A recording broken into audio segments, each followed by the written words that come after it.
In a surprising turn of events, Randy Orton, renowned for treachery, suffered a heartbreaking betrayal on SmackDown as his tag team partner, Kevin Owens, attacked him backstage. The backstage assault occurred after Orton punched KO during a raucous confrontation earlier in the evening. The Viper recollected himself and wanted to talk to his friend.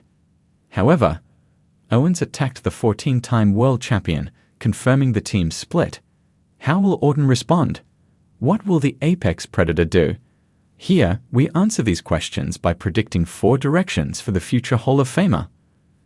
KO's backstage assault was the nail in the coffin, a statement that Randy Orton and Kevin Owens were no longer united as friends.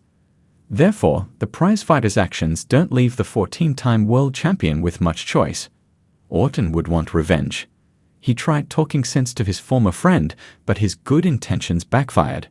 In a sense, Owens made a fool of the Viper. Hence, Armageddon could be upon the former Universal Champion. Triple H could keep Orton off TV for a few weeks to sell the betrayal and backstage assault. The extra time would allow KO to build more heel heat, and the Apex Predator could return for revenge. Ironically, Randy Orton was serving as the voice of reason on SmackDown, attempting to resolve the dispute between Kevin Owens and Cody Rhodes, 2 of his closest friends on TV.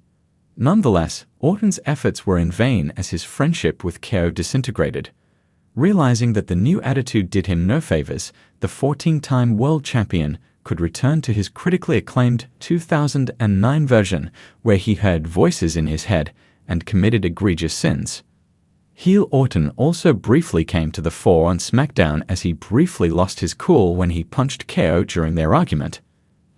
After getting caught in the mess between Kevin Owens and Cody Rhodes, Randy Orton could decide to switch brands and embark on a journey where he would not have to face his former friends. This seems unlikely for Orton's character, who has historically never run away from fight and babbled everything with immense courage. However, KO's betrayal and Rhodes' alliance with the Bloodline may present no other option. Fighting with KO and Rhodes may be a dead end. It may also be inconvenient as the Viper no longer has any allies. In contrast, Raw would present new opportunities and challenges that would have nothing to do with his former friends. Although his friendship with KO may be finished, the same cannot be said for Randy Orton's relationship with Cody Rhodes. A definitive betrayal or indication is yet to be witnessed, and reconciliation could be possible. With Owens out of the picture as an ally, Orton could decide to devote himself to the American Nightmare in his war against the new Bloodline and KO.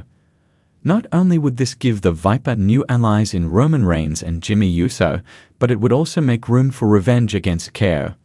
Randy Orton, a cornerstone of WWE for over 2 decades, is no stranger to shocking moments. From devastating betrayals to legendary victories, Orton has seen it all. But after a heartbreaking betrayal on SmackDown, it's time for a creative reinvention.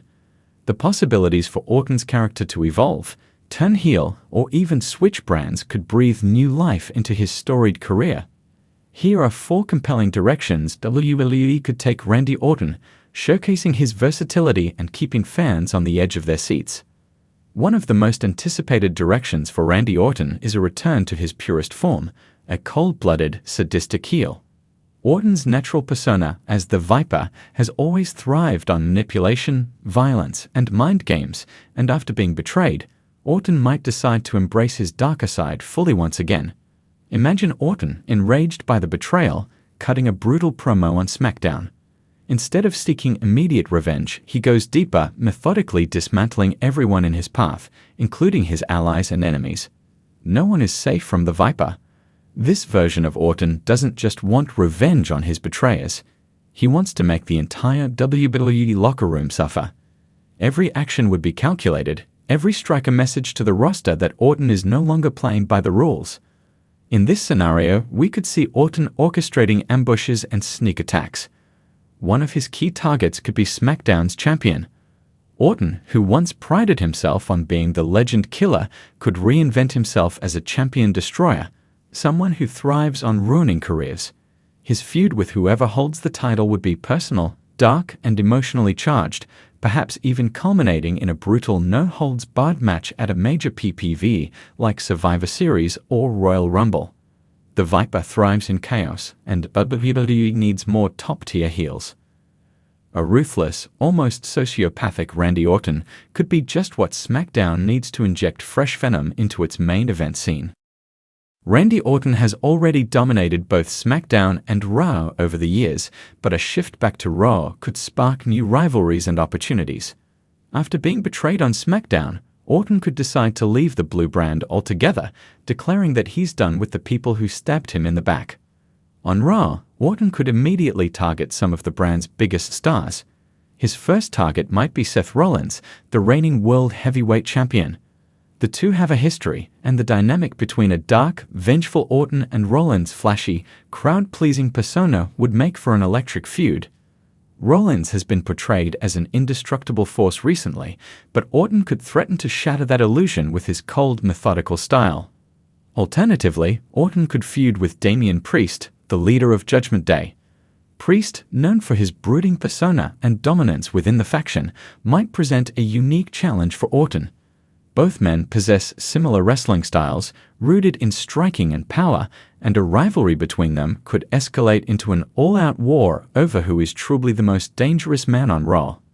A brand switch would also allow Orton to experiment with fresh matchups. Stars like Gunther, Shinsuke Nakamura, or even Drew McIntyre could provide new challenges for Orton, allowing his character to evolve in fresh, compelling ways.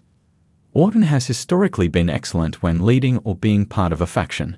From evolution to legacy, stables have always elevated Orton's character. Now, after being betrayed, Orton might decide that if he can't trust anyone, he might as well manipulate others to do his bidding. Randy Orton forming a new heel stable on SmackDown or Raw would allow WWE to showcase some younger talents under Orton's guidance. Imagine Orton mentoring rising stars like Bronson Reed, Grayson Waller, or Austin Theory. Orton could mold them into a ruthless, cutthroat faction, one designed to take over WWE. As a stable leader, Orton would play the puppet master, controlling his minions and using them to execute his grand plan for domination. This faction wouldn't just be about strength in numbers, but a calculated, strategic group focused on dismantling the entire WWE hierarchy from within. The beauty of a stable is the storyline potential. Orton could pit members against each other, manipulate them into doing his dirty work, and ultimately betray them when their usefulness runs out. His cunning and masterful heel tactics could echo the work of his former mentor Triple H, creating a legacy of manipulation that rivals any faction in WWE history. A faction could also extend Orton's influence across both Raw and SmackDown, making him a dominant force in WWE once again. This would give him the opportunity to solidify his status as one of the greatest of all time, all while building the next generation of stars in his own image.